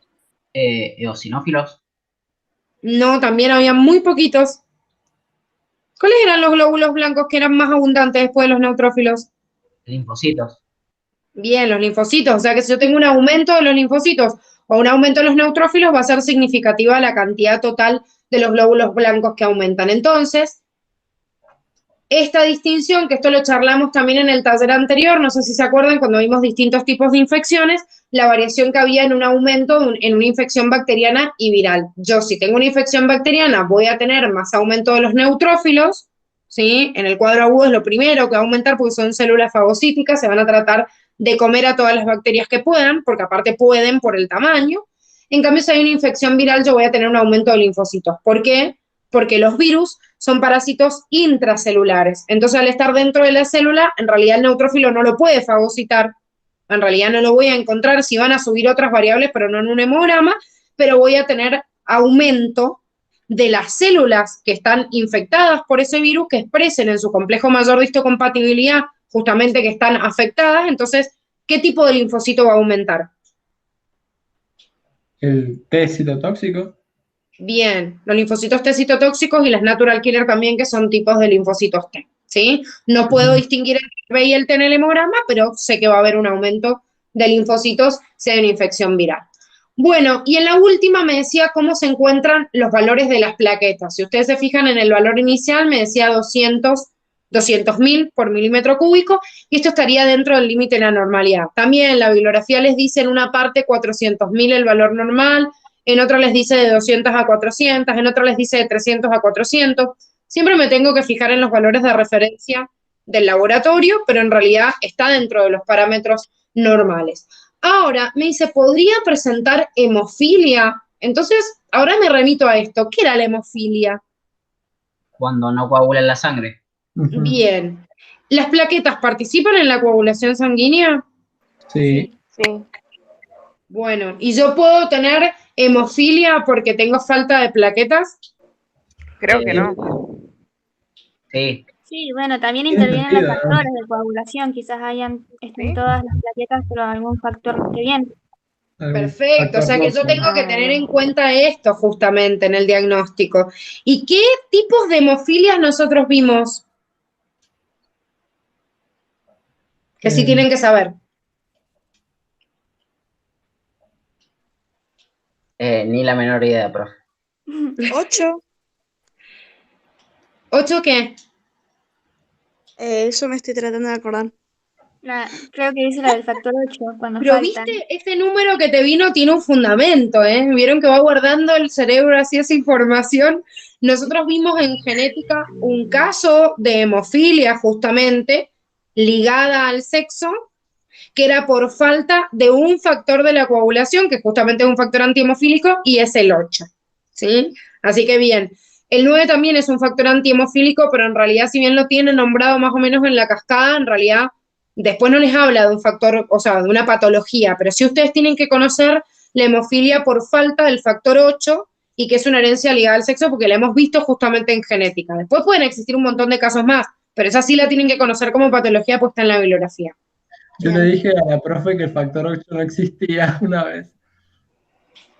¿Qué? ¿Le dijiste que? En un examen estábamos corrigiendo no me acuerdo qué cosa y le dijimos que el factor 8 no existía. ¿Por qué? Porque no lo habíamos visto. Obviamente la profesora se quería, un poco le da un infarto. Claro, pero bueno.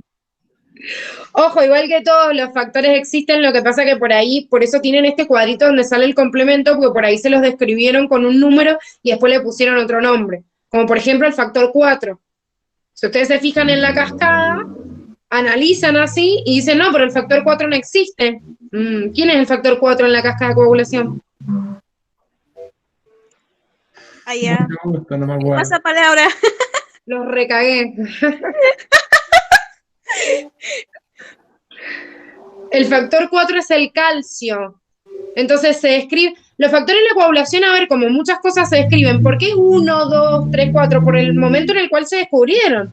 Descubrieron el 1, chao, descubrieron el 2, tienen un nombre. Ahora, la cascada después no tiene el orden de acuerdo a lo que el hombre descubrió en cada etapa. Y en cuarto lugar descubrieron un fenómeno importante en la coagulación, que después se dieron cuenta que era el calcio, y como el calcio encima no es un factor, sino un cofactor que participa, entonces después dijeron, no, pará, pero no un factor 4, le pusieron cofactor y después le dijeron calcio directamente. Entonces cuando ven los números, no aparece de repente y no es que no existe, es que lo nombraron y después le pusieron otro nombre en paralelo.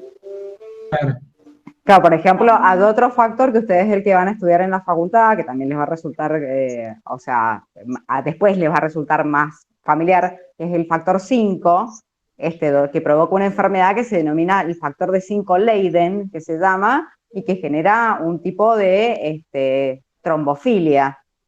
Entonces, bueno, son factores que ustedes no los nombran, o no se los nombran en la cascada, pero están.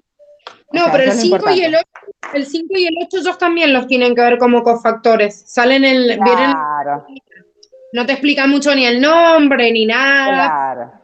Como que los veo ahí, están presentes. Son importantes. Claro. Y justamente el 8 también, porque justamente se los nombra después en genética. Tal cual, tal cual. Bueno, entonces, vamos chicos, eso. no. Es que ya estamos como en el fin y nos vamos a Sí, volver sí, sí. a pasar, ¿viste? Sí, ya nos ponemos locas. Bueno, chicos, vamos al siguiente caso donde habla de una persona que siente, vamos poco, dolor de cabeza, o sea, traducido, cefalea, mareo y taquicardia. Al medirse la presión se va a observar un valor de 170 sobre 90 milímetros de mercurio. ¿Estamos? Sí. Sí. Bien. Ahora, con ese valor, ¿ustedes cómo dicen que está la presión arterial? Elevada. Está elevada. ¿Cuál es el valor normal de una, o sea, que está dentro de los parámetros normales? 120 sobre 80. Perfecto, perfecto, muy bien.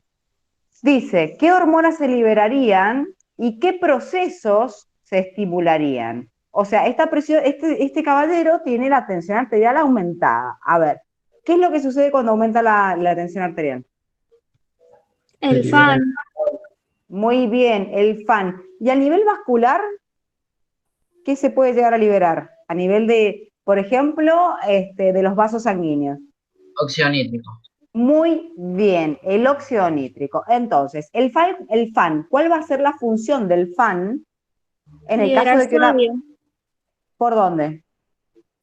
Y vas a, o sea, por la sangre liberar sodio y se va por la orina y atrae el agua. Muy bien, la va a eliminar por diuresis. ¿Por qué? Porque es el factor natriurético, o sea que va a eliminar sodios, natri viene de sodio, urético en la orina y lo va a eliminar para que la siga el agua. ¿Ah? Vamos a bajar la volemia. ¿Y el óxido nítrico qué me va a producir? Es un neuromodulador también, ¿o no? Aparte de ser un neuromodulador, ¿qué es lo que va a producir a nivel vascular? Vasodilatador. Ajá. Es un vasodilatador. Muy bien. Ahora, dice que el paciente por recomendación de un amigo, de esos amigos buenos que hay por el mundo, ¿no? Son todos amigos enfermeros, médicos y farmacéuticos, le dice, che, tómate un diurético. Pero este señor se lo tomó en exceso ese diurético. Y empieza a sentirse como cansado, se empieza como a marear. ¿Qué le pasó, chicos? Se deshidrató. Claro. Muy bien, perdió en exceso volemia. Entonces, ¿cómo se encuentra la presión en este momento? Claro. Baja. Perfecto, perfecto. Bien, vamos con la siguiente que dice, mencione qué mecanismos se activarán indicando en qué caso, en el caso de las hormonas, sobre qué estructuras de la nefrona van a actuar y qué efectos van a ejercer. O sea, ustedes nombraron determinadas cosas, pero este señor obviamente se deshidrató por el exceso de diuréticos. ¿Qué es lo que va a pasar? Y Va va a liberar renina. Ajá, angiotensina aldosterona se activa. Perfecto. Entonces vamos a empezar por la renina. La renina va a ser liberada por Las células yuxtaglomerulares. el aparato yuxtaglomerular. Muy bien. ¿Y qué va a suceder con esa renina? Va a romper al angiotensinógeno. ¿Y el angiotensinógeno de dónde salió? Del Está en la hígado. sangre circulando ahí. Muy bien, está en la sangre circulando y es producida por el hígado. Perfecto. Entonces la encuentra, escinde la molécula de angiotensinógeno y ¿en qué la convierte? Angiotensina 1. Bien, en angiotensina 1. ¿Me sirve la angiotensina 1? No. No, no me sirve ni para respirar. ¿Ah? ¿Por dónde tiene que pasar? Por el pulmón, en la leca. Pulmón, y hay un poquito que se libera a nivel de riñón. Excelente. ¿Y qué es lo que va a hacer? ¿Con quién se va a encontrar? ¿Con qué enzima? Carbopeptidasa. Pedro, estás obsesionado con esa enzima. ¿Qué dijo? ¿Con cuál? Con la carbopeptidasa. Le encanta, la ama. ¿Cómo se llama la enzima, chicos? La ECA. La ECA. ¿Qué significa? Enzima convertidora de angiotensina 1. O angiotensina 1. Le mando el 1, angiotensina, está bien, ahí déjalo. Muy bien, entonces, ¿qué va a hacer esa enzima? La rompe. Y la ¿Para deja qué? en 8 péptidos, pues. 8. Bien, o sea que se convirtió en Angiotensina 2. La péptida. ¿Esta me sirve o no? Sí. No. Sí. Esta es la que me sirve. Esta es la que me sirve. La angiotensina 2, la angiotensina 1 no va a producir el efecto. La angiotensina 2 es la que me va a producir el efecto. ¿Qué dos efectos tiene la angiotensina 2? El directo y el indirecto. Muy bien, Vasoconstricción. excelente. En directo, ¿qué va a hacer? Vasoconstricción. Perfecto. Perfecto. Y después la aldosterona. Muy bien. O sea, ¿va a ir a dónde? Al riñón. ¿A qué parte del riñón? Al... Con terminado distal. Distal. Ajá. Primero, ¿qué tiene que pasar? Tiene que ir a liberar aldosterona. ¿Dónde va a ir a liberar? O sea, ¿cómo le va a decir? ¿A dónde va a ir? ¿A qué? Deme la dirección. A la corteza. ¿A la corteza de qué? A la Renal. suprarrenal. De la... ¿Cómo se llama? ¿Cómo se llama? Glomerular. Suprarrenal. Bien, a la corteza de la suprarrenal. Ajá. Ahí ya no les voy a preguntar la zona porque si no ya vamos a estar esta mañana pensando dónde está, cuál es la zona. Se estudian las zonas de la corteza, por glomerular. favor. Muy bien, de la glomerular. Ahí se va a producir la liberación de angiotensina y ¿qué va a suceder? De aldosterona, ¿y qué va a suceder? Va a impactar el riñón. Va a ir en sangre y va a impactar el riñón. ¿En qué parte? Recién lo dijeron. El final del túbulo peritoneal distal. Perfecto. ¿Y ahí qué va a hacer? Absorber sodio Retención de sodio y agua. ¿Y elimina? Potasio. Sí, perfecto. Y elimina potasios. Ahí está. Y aparte tiene que ocurrir otra cosa, porque evidentemente lo que está sucediendo es que este señor ha perdido volemia, entonces... Le va a dar sed. Estimulación de la sed. ¿Y quién estimula la sed? El riñón El también. hipotálamo. Arre. ¿Y qué pasó en el hipotálamo? ¿Qué hormonas se liberan del hipotálamo? La antidiurética. No, Muy bueno. bien, la ADH. Recuerden que la ADH va a ser secretada por el hipotálamo, pero es guardada o almacenada en la hipófisis posterior. ¿Está? Bien. Bien, bárbaro. Dice, perfecto. O sea, hicieron todo el proceso perfecto. Dice, ¿estás ahí? Sí, estoy acá. Vamos a, porque nos hemos pasado como bastante. Dale.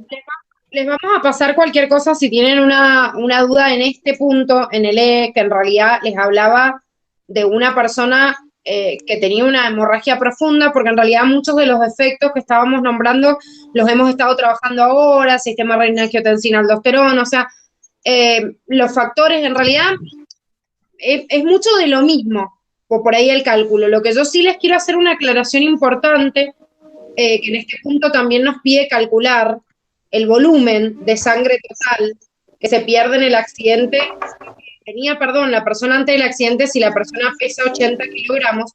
Quiero hacer una aclaración de esto importante, debido justamente a un problema que hubo una vez en un examen, en el examen de química con respecto al de biología.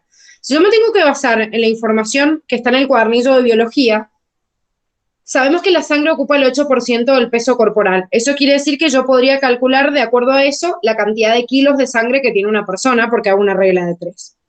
También la bibliografía me dice que una persona de 75 kilogramos tiene 6 litros de sangre. Por ende, también podría ser por regla de 3 y calcular que en realidad son 6,4 litros. Pero la realidad es que la densidad de la sangre no es una como la del agua. Y ustedes esto lo saben y han estudiado que no es lo mismo la densidad 1, 2 o lo que fuera, ¿sí? Y en un problema y en una situación química, o sea, en un problema de química, no lo van a calcular de la misma forma. ¿Por qué les digo esto? Porque si bien en el cuadernillo de biología, o sea, en la bibliografía de biología que ustedes ven, en ningún momento les habla de la densidad de la sangre, una vez apareció en un problema de química que la densidad de la sangre, que puede ser de aproximadamente 1,06, en realidad de acuerdo a la bibliografía por ahí les aparece 1,06 a 1,08, esto es porque es un dato que apareció en un problema de química, si yo lo calcularía de acuerdo a lo que yo conozco de la bibliografía y que sé qué significa la densidad, voy a saber o voy a poder calcular que en realidad en una persona que hay 6,4 kilogramos de sangre, como puedo calcular de acuerdo al peso de esta persona, en realidad debería darme en litros de sangre este valor, y no 6,4. ¿Por qué les hago esta aclaración? Porque esto en realidad es una situación problemática, que si el problema me da el dato, lo tendría que calcular así. Y no es que ustedes en química calculan una cosa que no tiene nada que ver con lo que sale en la bibliografía o en biología, sino que de acuerdo a la información que yo tengo en la bibliografía que me da la facultad, nada más en el área de biología, yo nada más puedo calcularlo de acuerdo al peso corporal o haciendo una regla de 3. Pero sepan que este sería el cálculo correcto si yo tendría la densidad de la sangre como valor. Si me lo presentaran, tendría que hacer ese cálculo.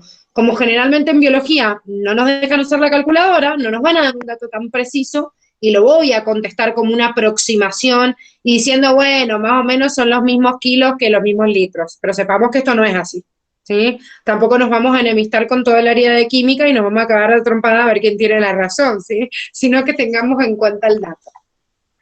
Ok. Nada más, si querés, Mari, te paso directamente al último, al 4, así lo hacemos rapidito. Profe, tiene el micrófono desactivado. Ah, que no sabía que estaba hablando. Digo, ¿por qué la Mari no me escucha? Bueno, les decía que este ejercicio está bueno para que ustedes lo piensen.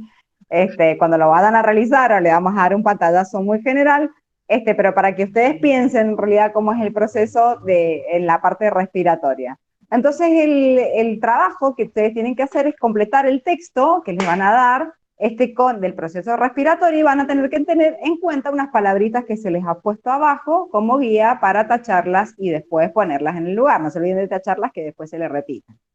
Entonces, la primera frase dice: frente a una disminución de la presión parcial de dióxido de carbono en sangre y el plin, plin, plin, plin del pH, dice, si me permitís, lo paso así rápido para que después los chicos lo piensen y ya terminemos y se haga todo perfecto, porque ustedes lo tienen que pensar después, me gustaría que ustedes lo hicieran solos. Entonces, voy a tener una disminución de la presión parcial de dióxido de carbono, está disminuida, por lo tanto voy a tener un aumento del pH, ¿está? Sí. La curva de asociación de la hemoglobina con el oxígeno se va a desplazar a plin, plin, plin, la izquierda, porque ustedes van a tener que aprenderse la curva de disociación de la hemoglobina. Eso se lo tienen que saber, chicos, y cuáles son, digamos, las cosas que hacen que se me dan a la derecha y cuáles son las que se me dan a la izquierda. Se compensa mediante el consumo de bicarbonato e hipoventilación. ¿Está? Sí. Pero por el contrario, si yo tengo un aumento de la presión parcial del dióxido de carbono, o sea que, ¿cómo está ese pH? ¿Aumentado o disminuido? Disminuido. Muy bien, o sea, está ácido. La curva de disociación se va a desplazar hacia la derecha. Derecha. El proceso se va a compensar mediante la generación de bicarbonato. ¿Ah? E hiperventilación, lo que va a permitir incrementar la pérdida del dióxido de carbono. Después acá este punto es bastante interesante, donde les dice que en el caso de que esté realizando una actividad física intensa y cuando la presión parcial de oxígeno cae por debajo de un X valor, ¿cuál es el normal? O sea, ¿hasta dónde puede llegar la bajada de la presión parcial de oxígeno en sangre? 40. 40. ¿Y en el músculo? 20. 20, estuvieron cerca, 20, muy bien. ¿Por qué? Porque necesita más power. Entonces, ¿cuál es el pigmento muscular que me permite que esta presión baje tanto? ¿Cómo se llama? La mioglobina. Mioglobina, excelente, que va a ceder el oxígeno necesario a los músculos, siendo la reserva, obviamente, de oxígeno de los músculos, porque tiene una mayor afinidad a el oxígeno, por eso lo larga a presiones más bajas. Es como que se lo quiere quedar y dice, bueno, ya los 20 no aguanto más, lo cedo. Muy bien, perfecto. Todo el proceso de ventilación respiratoria va a estar controlado por los centros respiratorios vulvares. ¿Se acuerdan de nervioso? Sí. que tiene dos núcleos. Va a tener un núcleo en posición dorsal, acuérdense que vamos a tomar dorsal para atrás y ventral hacia adelante. Voy a tener núcleos en posición dorsal que van a controlar el tiempo, o sea, el ritmo entre inspiración y expiración. Me va a controlar ese ciclo. Y un grupo que va a estar en posición ventral hacia adelante, que me va a controlar el volumen del aire que ingresa. ¿Está? Sí. Sí. Bien. Frente a una pérdida excesiva de ácido, por ejemplo, y mediante la pérdida de ácido clorhídrico por vómitos, que lo hablamos recién, se va a producir lo que vamos a denominar, se produce una acidosis o una alcalosis metabólica. Acidosis. Estoy perdiendo ácido clorhídrico. Alcalosis. Alcalosis metabólica, por lo que se va a compensar con una hipoventilación, como estábamos hablando anteriormente con Tobías. Con lo que va, ¿qué es lo que va a aumentar si hipoventila? ¿Qué presión parcial va a aumentar? ¿De qué gas? Dióxido de carbono. Muy bien. Presión parcial de dióxido de carbono, si yo dejo todo quieto y no estoy largando el suficiente dióxido de carbono en un intercambio, me va a empezar a aumentar en sangre. Y el pH va a volver a la normalidad. Pero por el contrario, en una acidosis metabólica, ¿qué es lo que se va a producir? ¿Una hipoventilación o una hiperventilación? Una hiperventilación. Hiperventilación. Y eso va a hacer que yo lave, ¿qué? Dióxido de carbono. El dióxido de carbono, que lo pueda sacar, y la concentración de protones va a volver a la normalidad. Ese era el trabajito final que ustedes tenían que hacer. La verdad que ha sido un placer. Está muy bueno para que lo piensen y que lo realicen, ¿ah? Sí. ¿Qué le pasa, Bueno, Marilén? está bien. Son lagrimitas de emoción. Me representa. No sé si les da emoción o no terminar, pero bueno. Uy, Terminar. ¿Quién pudiera? ahora sé presentar. Entre comillas. Bueno, ¿sirvió el taller o no? Sí, Sí. la verdad que sí. Sí, sí. Bueno, me alegro, muchachos.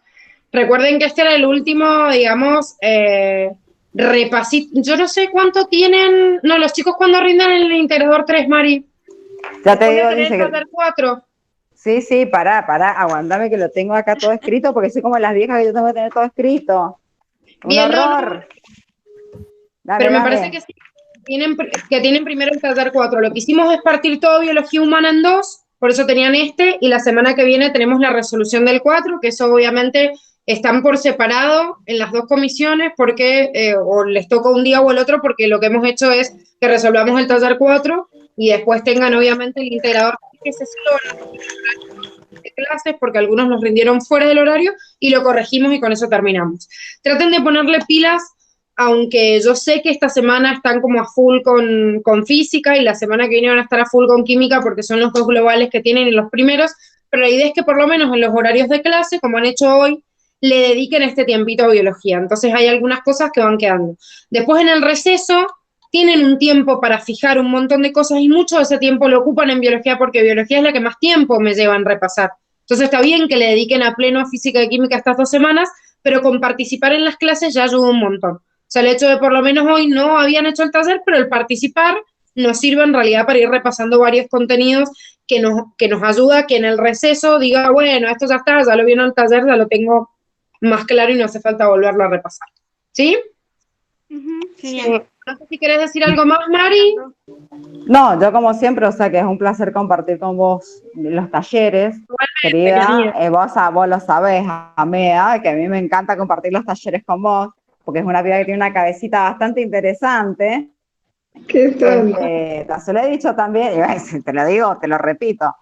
Chicos, estuvo bueno que se sumaran bastantes, o sea, estuvo muy bueno que se sumaran. Yo siempre lo voy a volver a repetir, no importa si saben, no saben, si hicieron o no hicieron. Lo importante es que mientras vamos hablando entre chiste y chiste, comentario y comentario, entre duda y duda, van fijando información, que para eso se realizan también estos talleres. Entonces, muchas gracias por participar, estuvo lindo, bastante lindo, y bueno, la vamos a extrañar a la Gigi en el taller, pero bueno, te voy a extrañar, te voy a extrañar. Sí. Sí, chicos. Bueno, hoy se animó, viste que la Emi se animó a hablar, la Meli también. Tal cual. Estaban más tan inhibidas como la otra vez. No, pero han tenido Sí, un tal buen cual. número, que han estado como bastante colgados muchas de las comisiones esta semana con esta actividad de física y han estado como bien, así que los refelicito. Muchísimas gracias. A Bueno, todas, a las dos. muchacho, la María se nos fue. Se fue. No nos toleraba más. No, se le debe haber descolgado, pobre. Bueno, nos vemos. Que tengan Gracias. muy Chao, profe. Que estés bien. Que descanse. buena la semana. Gracias. Chao, nos vemos. Chao, Gracias.